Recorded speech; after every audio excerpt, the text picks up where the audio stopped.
오늘 이제 제목을 먼저 말씀드리면, 말씀을 아는 자인가, 믿는 자인가. 그래서 오늘 히브리서 말씀은 이 이후에 나오는 내용과는 그렇게 상관이 없지만, 이제 결론적으로는 이 말씀을 통해서 이제 모든 것들이 이제 드러나고 또 이제 믿음을 지킨다. 이제 이 부분들을 제가 이제 말씀을 드리고 싶어서 본문을 이 말씀을 택했습니다. 하나님의 말씀은 살아있고 권능이 있다 했습니다. 뭐 저희들이 잘 아는 말씀이잖아요. 말씀이 살아있고 권능이 있다는 걸 알면서도 또 그 어떤 양날검보다 더 예리해서 혼과 영 그리고 관절들과 골수를 찔러 가르기까지 하고 마음의 생각들과 의도들의 분별자이기 때문이라고 알고는 있지만, 과연 우리는 이 말씀을 아는 것으로 그치느냐, 아니면 아는 것을 지나서 이것을 믿음으로 실행되어지는 사람들이냐. 우리 14절 마지막에 보면 우리가 우리의 신앙 고백을 굳게 붙들자 하는 것은 믿음이 없으면 할 수 없는 일입니다. 제가 이 부분을 이야기하고 싶은 것이 뭐냐면, 지금 이 시대에, 물론 옛날도 마찬가지고 지금도 마찬가지지만, 말씀을 정확하게 알고 있는 사람이 의외로 많다는 사실입니다. 의외로. 그렇지만 그 많이 알고 있는 그 말씀이 믿음으로 자리 잡는 것까지는 사실은 사람들이 굉장히 적다고 저는 생각이 됩니다. 아는 것과 믿는 것의 차이죠. 물론 외형적으로는 전혀 표가 나지 않습니다. 지금 우리 여기 앉아있는 분들도 저 역시 저를 포함해서요, 말씀을 아는 데서 그치는 수도 있고요, 그 아는 말씀이 믿음으로 이제 실행되어지는 것은 우리 눈에 보이질 않아요. 하지만 그것은 분명하게 나뉘어집니다. 자, 성경에는 그러한 두 부류가 있는 것을 우리는 수없이 들어왔잖아요. 어찌 보면 오늘 말씀은요, 그냥 다 아는 말씀이에요. 하지만 그 아는 말씀이 마음에 얼마나 실행이 되어서 그것이 믿음으로 나타나고 또 그 믿음을 지켰느냐는 이제 차이가 굉장히 많죠. 특히 요즘 같은 경우는 어떻게 보면 신앙생활을 하기가 가장 어려운 시대라고 생각이 됩니다. 차라리 누가 나에게 목에 칼을 대고 너 예수 믿어 안 믿어 하면은 우리는 둘 중에 하나만 선택하면 되잖아요. 하지만 지금은 그렇지는 않잖아요. 사탄이 가장 일하기 좋은 때라고 생각이 됩니다. 왜냐하면 목에 칼을 대거나 총을 들이댈 때는 우리가 둘 중에 하나만 선택을 하면 되지만, 지금 이 시대에는 수많은 경우가 있기 때문에 우리는 확실한 믿음을 붙잡는 이것이 정말 어려운 시대라고 이제 생각이 됩니다. 성경에도 예언을 정확하게 알고 있는 두 부류의 사람이 있습니다. 어렴풋이 아는 게 아니고요, 아주 정확하게 알고 있는 두 부류의 사람들이 있습니다. 그래서 오늘은 그 두 부류에 대해서 이렇게 설명을 한번 이제 해보겠습니다. 먼저 이사야서 55장 11절에는 나의 입에서 나가는 내 말도 그러하도다. 내 말은 나에게 헛되이 되돌아오지 아니하리라. 오히려 그것은 내가 기뻐하는 것을 유행할 것이요 내 말은 내가 그것을 그리로 보낸 것 안에서 형통하리라. 나의 입에서 나가는 내 말도 그러하도다. 내 말은 나에게 헛되이 되돌아오지 아니한다. 이제 이 말씀을 제가 이제 합니다. 왜 그러냐면, 하나님께서는 그분께서 기뻐하시는 것을 이행하면서 형통하게 하시거든요. 자, 한 부류가 있습니다. 말씀을, 예언을 정확하게 알고 있는 사람 중에 한 사람이 누구냐면 예수님께서 태어나실 시대의 헤롯입니다. 이 헤롯은 그 유대인들과 박사들을 통해서, 율법사들을 통해서 정확하게 예수님께서 어디에서 태어나실지를 알았습니다. 자, 헤롯 왕이 이런 일들을 들었을 때 그가 불안해하였으며 그와 함께한 온 예루살렘도 그러하였더라. 그런즉 그가 모든 수석 제사장들과 백성의 서기관들을 한데 모았을 때 그는 그들로 하여금 그리스도께서 어디에서 태어나실지를 말하도록 다그쳤더라. 그러자 그들이 그에게 이같이 말하였더라. 유대의 베들레헴이니이다. 이는 예언자를 통하여 이와 같이 기록되기를 그런즉 유다 지역 가운데 있는 너 베들레헴은 유다의 통치자들 가운데서 가장 작지 아니하도다. 이는 너에게서 너의 백성 이스라엘을 다스릴 한 지배자가 나올 것이기 때문이라 하였기 때문이니이다. 자, 이 말을 들었을 때 헤롯은요 정확하게 알았어요. 어렴풋이 두루뭉술하게 아는 것이 아니고 유다 베들레헴이라고 확실하게 알았어요. 그것도 미가서 5장 2절의 말씀을 이제 유대인들이 이야기를 했죠. 정확합니다. 자, 그런데 헤롯의 행동은 자기는 분명히 말로는 내가 그에 가서 경배하겠다고 말을 해놓고 정작 행동은 다른 행동을 합니다. 여러분들 다 아시죠? 그 지혜로운 자들의 말을 들은 쯤에 해서 2살 아래 어린아이들을, 남자아이들을 다 죽여버립니다. 성경의 예언을 정확하게 알고 있는 사람이었어요. 말씀을 몰랐던 사람이 아니었습니다. 그는 누구보다도 옆에서 말해주는 것에 대한 정확한 인식을 했어요. 그렇지 않았다면 그는 예수님이 어디서 태어나신지를 몰랐을 것이고, 그리고 그 날짜를 계산해서 2살 아래 어린 아이들을 다 죽이라는 명령을 내릴 수도 없었어요. 너무나도 잘 알고 있었는데 이 사람은 무엇을 위해서 이 정확한 말씀을 자기 자리를 보존하는 데 쓰이더라고요. 자기 자리를 보존하는데. 참 안타깝죠. 물론 비단 이런 사람들이 많이 있지만 저는 오늘 이제 예언을 가장 정확하게 알고 있는 사람이 행하는 그 행위는 예수님을 죽이려고 하더라고요. 물론 예수님께서는 죽지 않으시고 피하셨지만 말씀을 가장 잘 안다는 사람들이 하는 행위는 예수님을 죽이는 쓰임을 받더라는 겁니다. 물론 오늘날도 그러겠지만 이제 그거는 제가 나중에 좀 설명을 해드리고요. 마태복음 2장 16절에 이제 그게 딱 나타나죠. 그 뒤에 헤롯이 그 지혜로운 사람들에게 자신이 농락당하였음을 알게 되었을 때 그가 극도로 격려하며 사람들을 보내었으니 그 지혜로운 사람들에게 그가 열심히 물어보았던 그 시간에 따라 베들레헴과 그곳의 모든 지경들에 있던 2살부터 그 아래인 아이들을 모두 살해하였더라.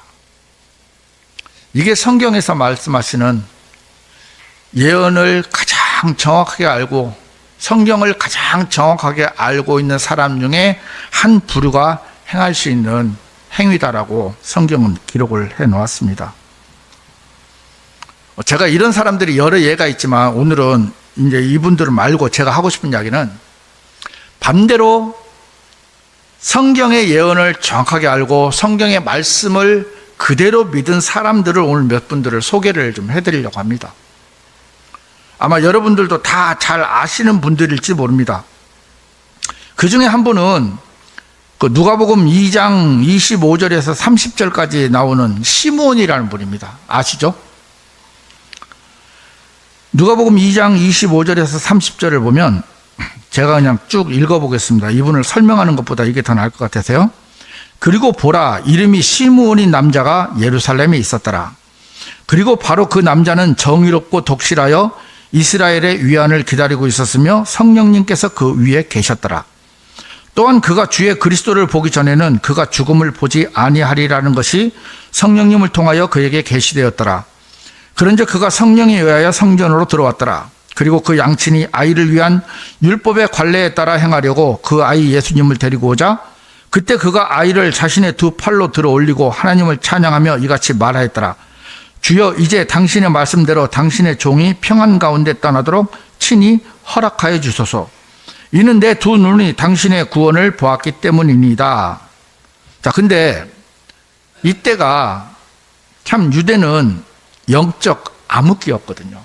로마의 압제 아래 참 앞이 보이지 않는 어떤 일상적인 삶도 막막했지만 참 하나님을 믿는다는 것이 쉽지 않은 시대였거든요.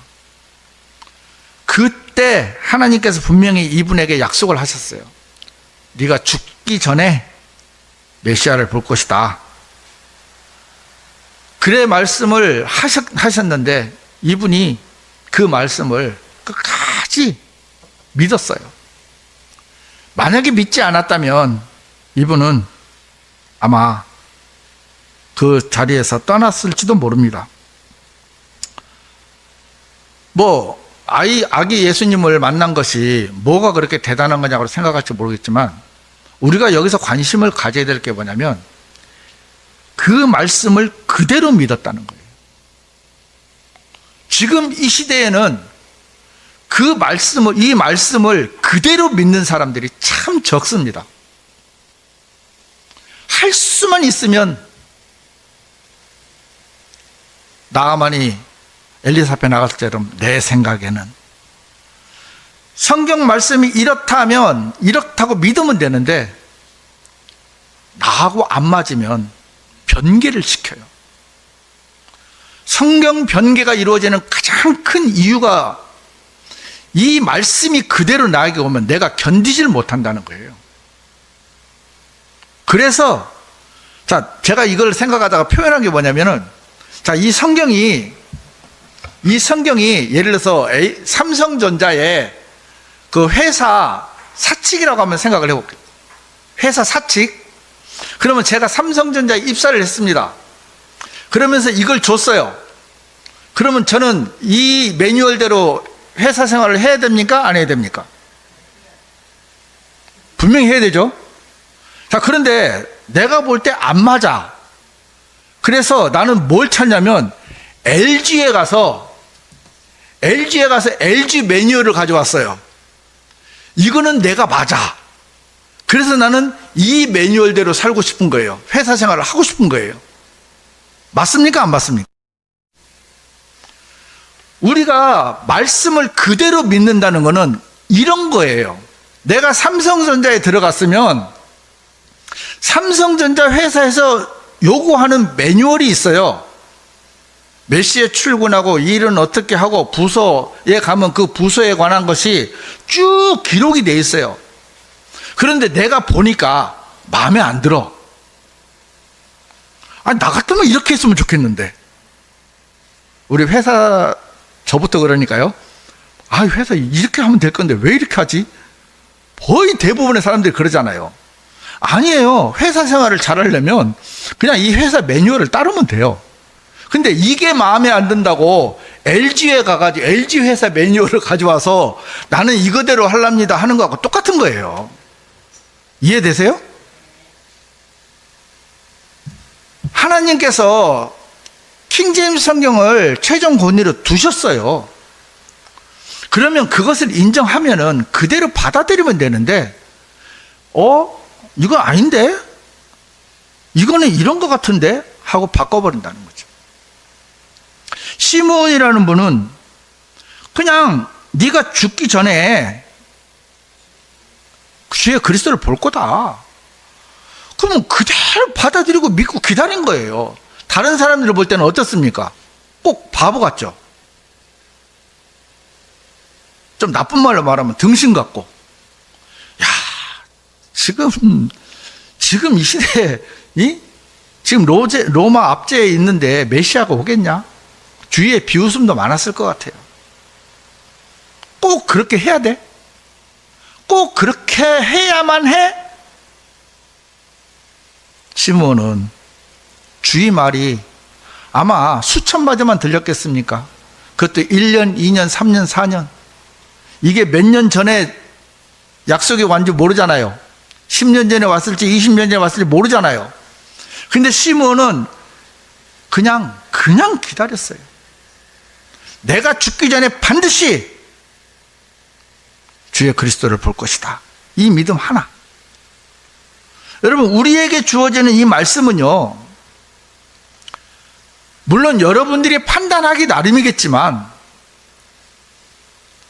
저는 현재 제가 이 말씀이 저의 최종 권위이기 때문에, 제가 영어를 몰라요. 그래서 저는 한글로 된 것을 최종 권위로 삼을 수밖에 없어요. 그러면 웬만하면 여기서 그냥 받아들여야 되는 거예요. 이게 안 맞으니까, 내 생각하고 안 맞으니까 나는 이걸 따르란다. 우리가 하나님에 대해서 생각을 하는 것이 참 좀 뭐랄까 얄팍하다고 하나 했잖아요. 표현이 제가 잘 없는데 좀 너무 내가 생각하는 하나님이에요. 하나님은 그냥 하나님인데 나는 하나님을 이렇게 생각하고 있는 거예요.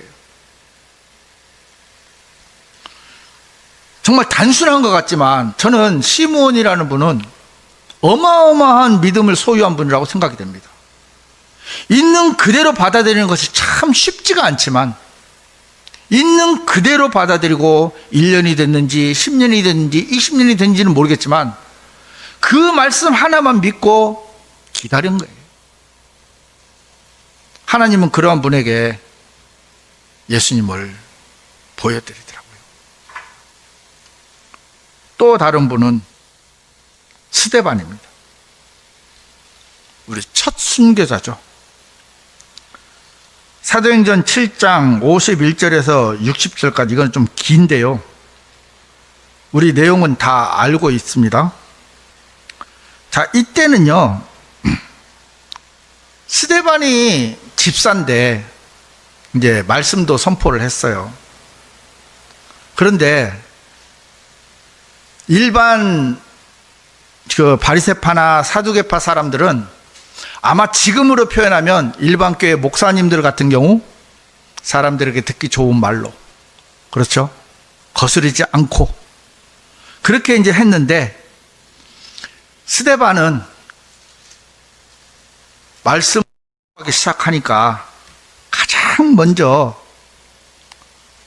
처음에는 쭉 말씀을 해오면서 이제 하나님께서 이스라엘 백성들 이끌어오신 부분들을 쭉 이야기했어요. 근데 이제 51절에 딱 와가지고는 말씀이 딱 바뀌는 게 뭐냐면 고개가 뻣뻣하게 되고 마음속과 두 귀에 할례받지 않는 너희여, 너희가 항상 성령님께 저항하는도다. 너희 조상들이 한 것과 같이 너희가 그렇게 행하는도다 하면서 쭉 이야기합니다. 바꿔 말하면 요즘에 여러분 죄가 있으면 지옥 갑니다.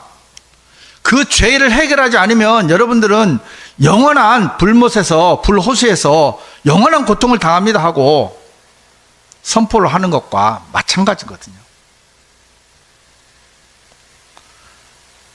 결국 스데반은 돌에 맞아서 죽음을 당합니다. 하지만 죽으면서 59절에 보면 그런즉 하나님을 부르며 주 예수여 저의 영을 받아주소서 하며 말하는 스데반을 그들이 돌로 쳤더라.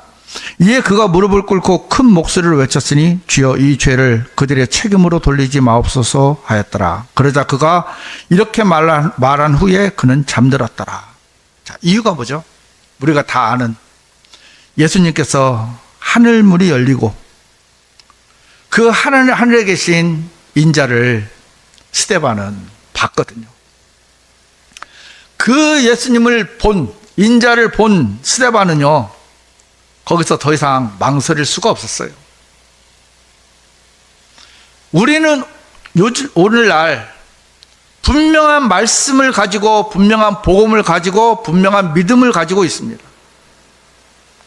이거는 스데반이 하늘문이 열리고 인자가 서 계신 것을 보는 것과 동일한 거예요. 하지만 우리는 죄송하게도 그거를 보고도 우리는 외면해 버릴 때가 참 많이 있다는 것입니다. 스데반이 하늘문이 열리고 하늘에 인자가 예수님이 딱 보였을 때 그는 주저할 수가 없는 거예요. 돌로 쳐도, 돌로 맞아 죽어도 구태여 그들과 타협할 수가 없는 거예요. 이미 봤어요. 우리도 봤습니다. 말씀이 보여주고 성령님께서 저희들의 마음을 움직여 주시고 인도해 주시고 또 교회에서 성도의 사랑을 실천하고 있어요. 하지만 우리가 그것을 외면해 버릴 때가 참 많다는 것이 참 제 자신도 이런 얘기를 하지만 참 저 자신에게도 참 회개할 부분들이 있다고 생각이 됩니다. 또 한 분은 스미르나 교회, 그 요한계시록에 보면 교회에 예수님께서 말씀하시잖아요. 그 교회에 폴리카르포스 감독이라는 분이 계셨어요. 그 요한계시록 2장 10절에 보면 이게 이제 스미르나 교회에 하신 말씀 중에 하나인데, 네가 고통받게 될 그런 일들 중 아무것도 두려워하지 말라. 보라, 너희로 하여금 정년을 받게 하기 위하여 마귀가 너희 중 일부를 감옥 속에 던져 넣을 것이라. 그런즉 너희가 10일 동안 환난을 받으리라. 너는 죽기까지 신실하라. 그리하면 내가 너에게 생명의 왕관을 주겠노라. 이렇게 이제 말씀을 하셨어요. 근데 이제 이분이 서기 155년 정도 그 정도에 이제 그러니까 사도 요한이 이 요한계시록을 쓰고 나서 한 60년 정도 지났습니다. 그래서 한 서기 한 155년 정도 되는데 이분은 사도 요한의 직계 제자입니다. 그래서 또 스미르나 교회 인도자였고요. 근데 이분이 화형을 당하게 됐어요. 화형을 당하는 앞에서 화형을 당할 때도 회유가 있었죠. 그러나 이분은 그 로마 총독이 그리스도를 저주하고 목숨을 구하라고 이제 회유를 했을 때도 이렇게 말씀을 이제 유명한 말을 남겼습니다. 우리 한번 다 같이 한번 읽어볼까요? 크게. 내가 86년 동안 그분을 섬겼으나 그분은 한 번도 나를 부당하게 대하신 적이 없어. 그런데 내가 어찌 나를 구원하신 나의 왕을 모독할 수 있겠소? 이렇게 말을 하면서 그 화형을 당하셨다고 합니다. 요한계시록에 죽기까지 신실하라고 말씀하신 그 말씀을 이분은 그 타오르는 불길 속에서도 믿음을 저버리지 않은, 왜? 확실한 약속의 말씀이 이분에게 있었기 때문이라고 저는 생각이 됩니다. 86년 동안 그분을 섬겼으나 그분은 한 번도 나를 부당하게 대한 적이 없다. 여러분, 우리는요, 불과 몇십 년, 길게는 몇십 년, 짧게는 몇 년 동안 예수님을 섬기면서 우리는 주님이 우리에게 부당하게 한다고 생각한 적이 참 많잖아요. 우리는 그렇게 생각을 해요. 하지만 하나님은 한 번도 우리를 부당하게 대하신 적이 없다는 거예요. 우리는 이 말을 믿음으로 받아들여야 됩니다. 우리 앞에 놓여진 어떤 일이 있더라도 그것은 우리가 볼 때 부당한 거지 하나님이 보실 때는 우리에게 부당하지 않다는 거예요. 선한 일로 가기 위한 과정일 뿐인 것이지 우리에게 어떤 잘못이 부당하게 하나님께서 대하시지를 않았다는 거예요. 그걸 알고 있는 폴리카르포스 감독은 그렇게 부당하게 대하신 적이 없는데 내가 어떻게 그것을 모독할 수 있겠느냐 하면서 거절을 해버립니다. 이게 어떤 지어진 이야기가 아니거든요. 자, 또 한 분이 누구냐면 로버트 저메인 토마스라고, 이분은 선교사인데 우리나라에 성경책을 보급하신 분 중에 한 분입니다.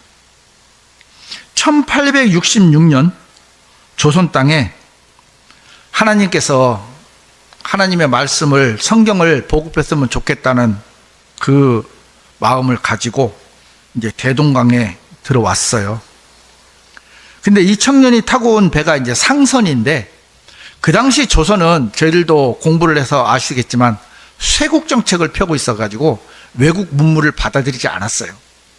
그래서 들어오는 배를 이제 그 불을 태우고 거기서 나오는 사람들을 다 죽였는데, 그때 이제 이분은 목숨을 구걸하고 살려달라고 하는 대신에 그 자기를 죽이려고 하는, 여기 이름이 나옵니다. 박춘권이라고, 이분한테 보자기로 싼 성경을 주면서 예수 하면서 주고 이제 죽임을 당했다 하더라고요.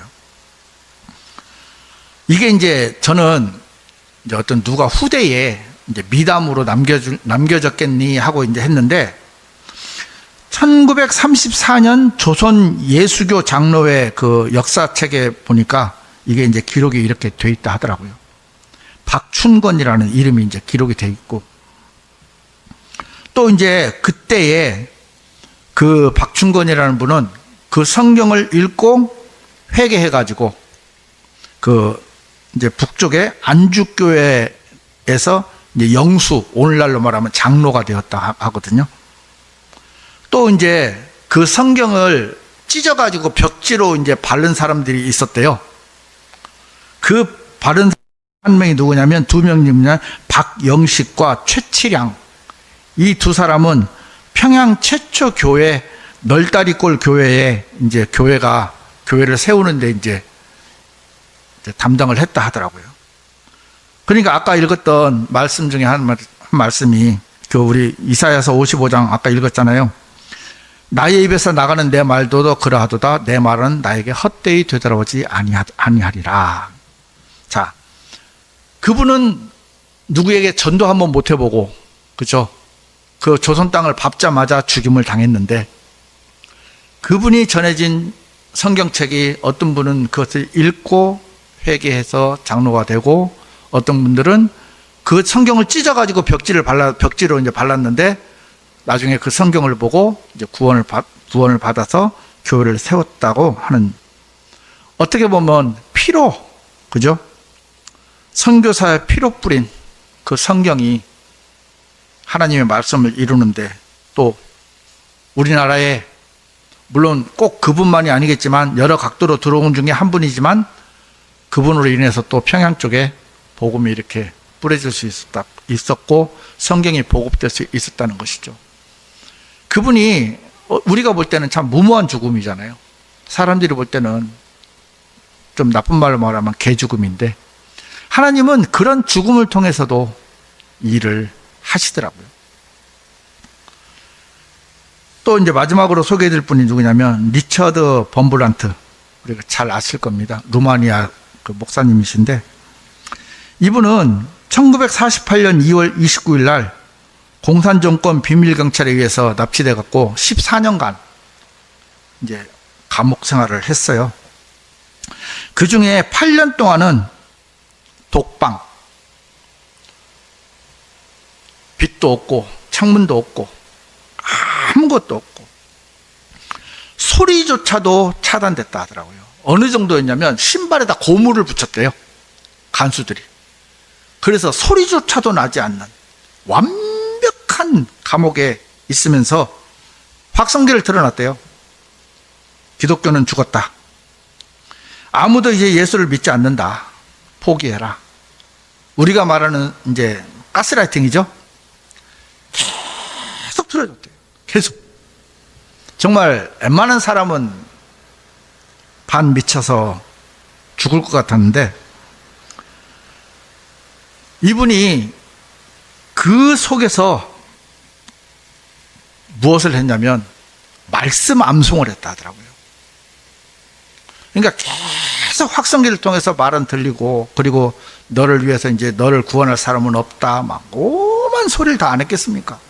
웬만한 사람은 거기에 반 미쳐가지고 다 정신이 돌아버릴 텐데, 이분은 꿋꿋하게 성경을 기억하고 그 성경을 계속 되뇌었고, 또 스스로 말씀을 선포하고, 거기서 아무도 듣진 않지만 스스로에게도 말씀을 선포하고, 그렇게 이제 버티셨다 하더라고요.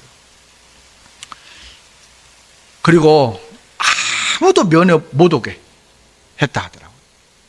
그러니까 정말 어떻게 보면 우리가 혼자 그냥 가만히 있으면 괜찮을 것처럼 보이지만, 그 독방에 빛이 하나도 없다는 거는요, 우리가 지옥에 가면 빛이 없잖아요.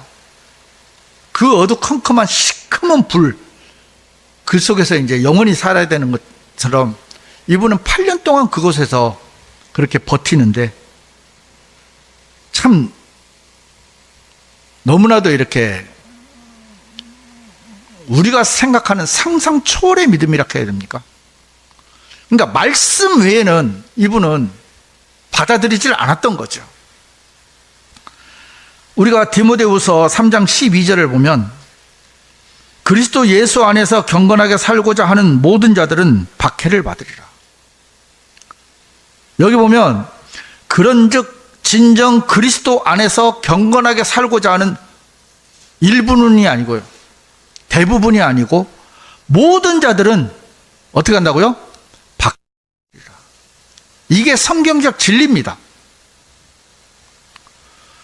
그분은 정말 수없이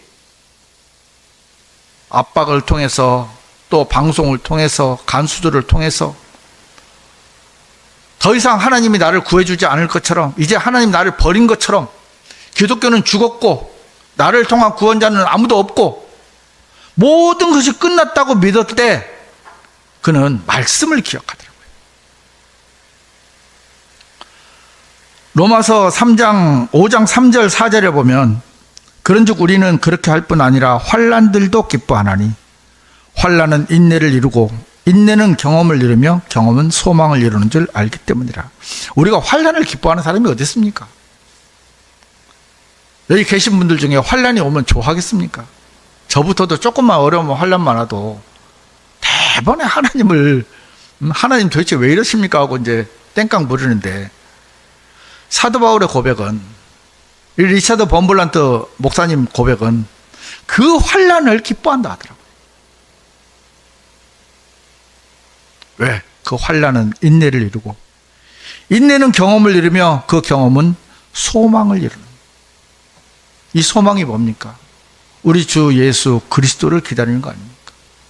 그 구원자에 대한 소망, 그것이 그분을 이루어지는 거죠.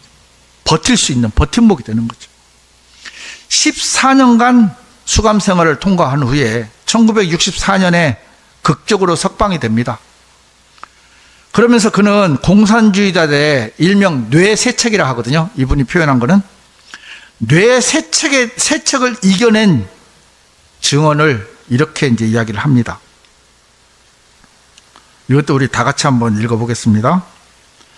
그들은 독방에서 우리의 뇌를 세척하려 했습니다. 그러나 우리는 매일 밤 주님의 보혈로 마음을 씻어내는 마음의 세척으로 맞섰습니다. 내 가슴이 그리스도의 사랑으로 가득 차 자정을 지나 새벽으로 나아갈 때 독방의 벽은 사라지고 하늘의 영광이 임했습니다. 말씀의 팩트가 살아있는 한 그 어떤 인간의 거짓말도 성도의 영혼을 무너뜨릴 수 없습니다. 이렇게 간증을 했습니다. 어쩌면 우리는 14년이 아니고 한 1년이라도 이런 일을 당하면 참 많은 사람들이 말씀을 부인하고 떠날 겁니다. 지금도 그렇잖아요. 이렇게 자유의지가 확실한 시대에도 말씀을 거절하고 떠나는 사람들이 얼마나 많습니까? 하지만 이분은 무려 14년 동안, 그것도 8년 동안은 독방에서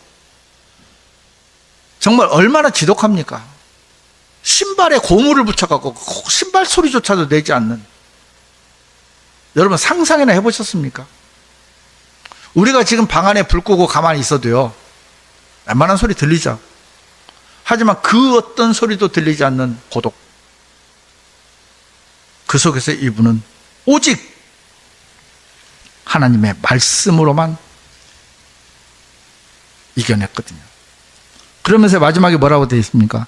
말씀의 팩트가 살아있는 한, 말씀이 살아있는 한, 그 어떤 인간의 거짓말도 성도를 무너뜨릴 수 없다. 아멘 되십니까?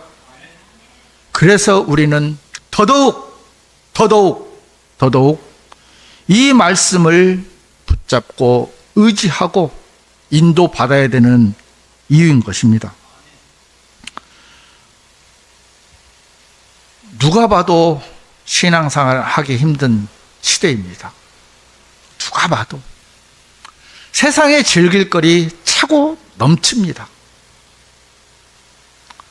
이 속에서 우리가 가져야 될 한 가지, 여러분은 말씀을 아는 자입니까? 말씀을 믿는 자입니까?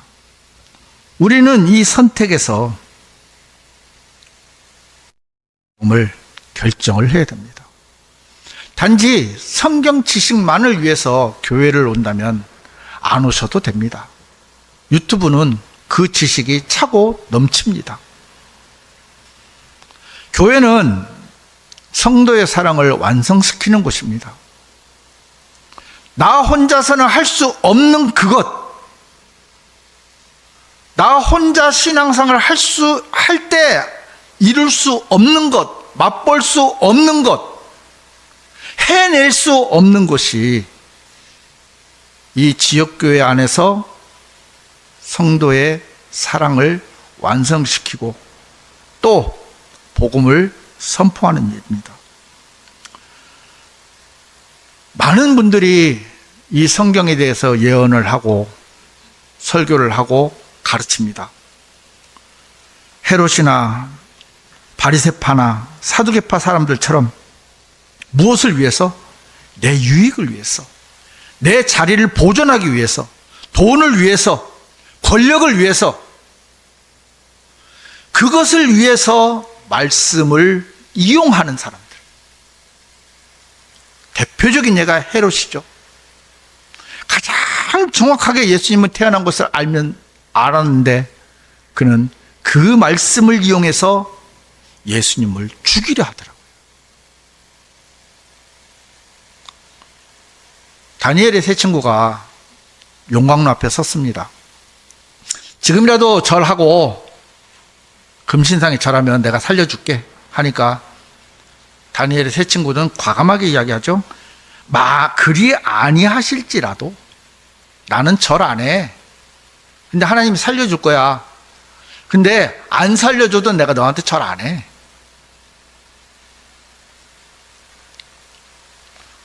우리는 세상에 많은 유혹을 받습니다. 어떤 유혹을 받는지는 개개인들이 잘 아시겠죠. 하지만 그 유혹 앞에서 여러분들이 담대하게 거절하고 믿음을 지킬 수 있는 수단이 유일하게 하나님의 말씀을 의지하는 것 외에는 없습니다. 입으로만 하나님의 말씀은 살아있고 권능이 있으며, 여러분 권능이라는 말이 다이너마이트처럼 폭파시킨다는 얘기거든요. 그러면 자, 말씀이 내 앞에 왔어요. 그러면 이 말씀이 권능이 있기 때문에 둘 중에 하나는 폭파가 돼야 돼요. 맞죠? 하지만 하나님은 절대적으로 오르시기 때문에 누가 터져야 돼요? 내가 터져야 되거든요. 하지만 사람들은 내가 터지기 싫으니까 어떻게 해요? 도망가요. 말씀은 살아있고 권능이 있다고 말은 해요. 그게 내 앞에서는 말고, 나 말고 우리 양인정님한테 나 말고 서인재님한테 우리 그 예능을 보면 그 말이 있어요. 나만 아니면 돼. 아닙니다. 나여야만 합니다. 내가 거기서 폭파가 돼야 돼요. 내가. 나 말고 다른 분이 아니고, 다른 분이 아니고 내가 폭파가 돼야 된다고요. 우리는 피해버립니다. 제가 이제 한 1년 이제 다 돼갑니다. 다 돼가면서 이제 교회 온 지는 이제 1년이 훨씬 넘었고요. 오면서 참 많이 변했어요. 그런데 제가 바꾸고 싶어서 바꾼 거는 없어요. 안 바꾸면 안 되는 거예요. 내 마음이 안 바뀌면 안 되는 거예요. 바뀌어야만 되는 부분들이 참 많이 놓여져요. 물론 지금도 안 바뀐 게 많습니다. 뭐 다 바뀌었다는 게 아니에요. 하지만 점진적으로 하나씩 계속 감각이 오면요, 결국은 내가 바뀌어야 돼. 안 그러면 제가 여기서 아무것도 못해요. 제가 외형적으로 하는 거 말고요, 내 마음이 말씀이 왔을 때, 도전이 됐을 때 그것이 감각이 돼서 움직여지지 않으면 나는 신앙의 발전이 안 되는 거예요. 비단 저뿐만이 아닐 겁니다. 누구에게나, 구원받은 그리스도인들은 누구에게나 감각이 갑니다. 하지만 많은 사람들은 그것을 피해갑니다. 다이너마이트가 와 있으면 터져야 되는데 물을 부어요. 거기다 터지지 마라.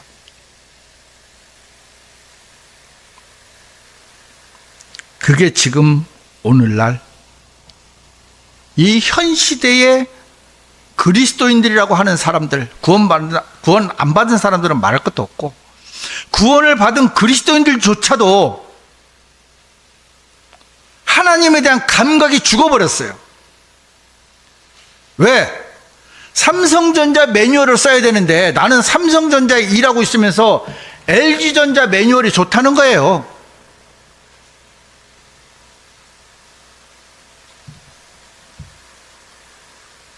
월급은 삼성에서 받고 매뉴얼은 LG 걸로 한다면 말이 되냐는 거죠.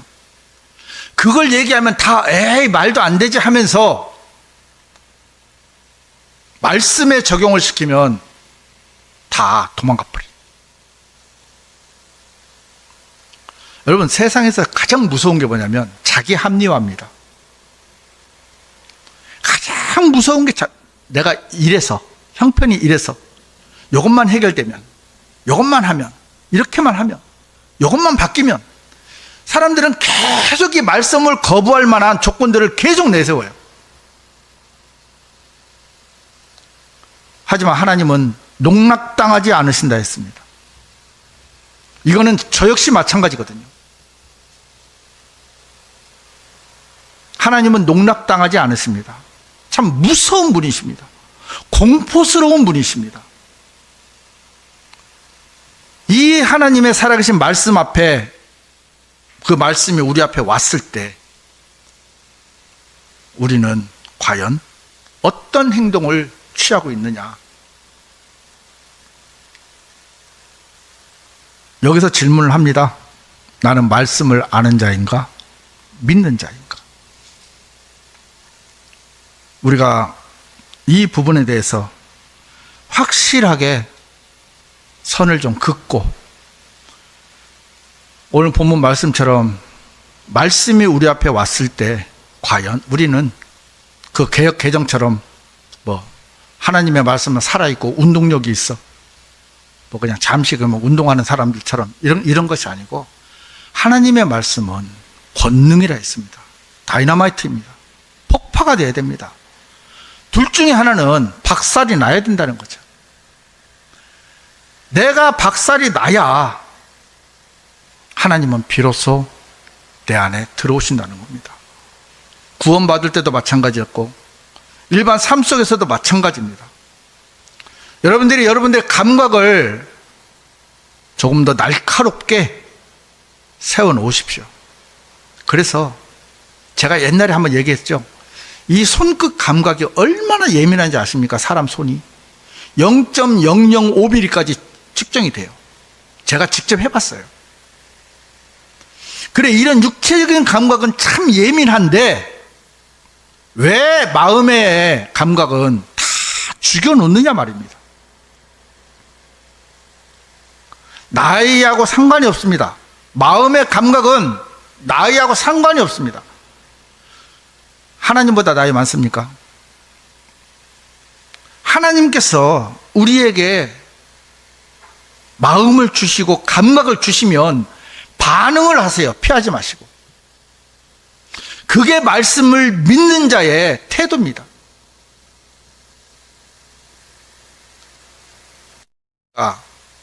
너무 하나님을 가볍게 생각하고 하나님의 말씀을 너무 가볍게 생각하고 이 교회를 너무 가볍게 생각하니까 내 마음대로 행동해도 괜찮을 것처럼 보이잖아요.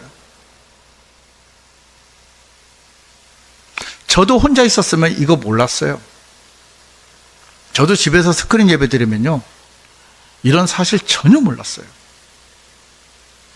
하지만 교회에 와서 형제 자매들하고 같이 있다 보고 생활하다 보니까 하나씩 살아가는 거예요. 살아나는 거예요.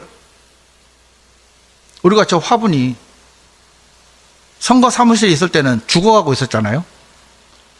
근데 지금 여기 와서 누군가의 돌봄이 있으니까 살아나잖아요. 똑같다는 겁니다. 여러분, 저 나무가 살아나는 이유가 뭐죠? 물을 주고 영양분을 주잖아요. 우리 말씀이, 우리 마음이 살아나는 이유는 딱 하나예요. 우리 속에 말씀이 들어오면 살아나요. 문둥병이 왜 무섭습니까? 왜 저주받았습니까? 감각이 없는 거잖아요. 말씀 앞에 감각이 없는 사람은 문둥병자라고 성경에서 기록해놨잖아요. 가장 하나님 앞에 저주받는 인간, 문둥병. 세상 그 어떤 것도 거기에 비할 수가 없어요. 모든 감각이 다 죽었어요. 그래서 때려도 안 아파요. 아무리 찔러도 피는 나는데 안 아파요. 말씀으로 수없이 예배 시간에 또 들을 때 계속 때립니다. 누나 깜빡 안 합니다. 때려봐라, 나는 버틴다. 그게 우리예요, 우리. 여러분이 살아있다는 증거는 말씀이 오면 그 말씀을 받아들이는 거예요. 그래서 그 말씀이 우리가 보면 실행이 된다 하잖아요. 너희의 구원을 나타내라. 나타내는 게 뭡니까? 아이가 자랄 때 계속 나타나잖아요. 살아있잖아요. 여러분의 마음이 정말 수없이 말씀을 많이 알고요. 우리가요, 웬만한 일반교회 목사들보다 말씀을 많이 알아요. 하지만 그 말씀이 내 신앙의 디딤돌이 되지 않는다면 그 말씀은 결국 나를 무너뜨릴 것이라는 거예요. 실제로 저희들 앞에서 그런 사람들을 참 많이 봤거든요. 삼성전자에 일하면서 LG회사 가서 매뉴얼 가져와서 나는 이 매뉴얼이 좋아. 그러면서 월급은 삼성에서 받아요. 이걸 바깥에서 얘기하면 다 엉터리라고 말도 안 되는 소리를 하고 있죠. 여러분이 신앙생활을 우리가 그렇게 하고 있는 거예요. 정말 이 부분은 우리가 저를 비롯해서 참 많은 분들이 회개를 했으면 좋겠고, 또 이 말씀이 우리들 속에서 정말 살아서 역사하는 감각 있잖아요. 그 감각이 우리 앞에 되돌아간다면은 정말 하나님께서 우리에게 말할 수 없는 큰 축복을 내려주실 것 같고, 리차드 본블란트 목사님처럼 그 환난을 기쁨으로 끝까지 말씀으로 버티는, 이겨내는 그런 우리가 성숙한 그리스도인들이 되었으면 좋겠다는 그 마음이 들어서 말씀을 드렸습니다. 말씀을 마치겠습니다.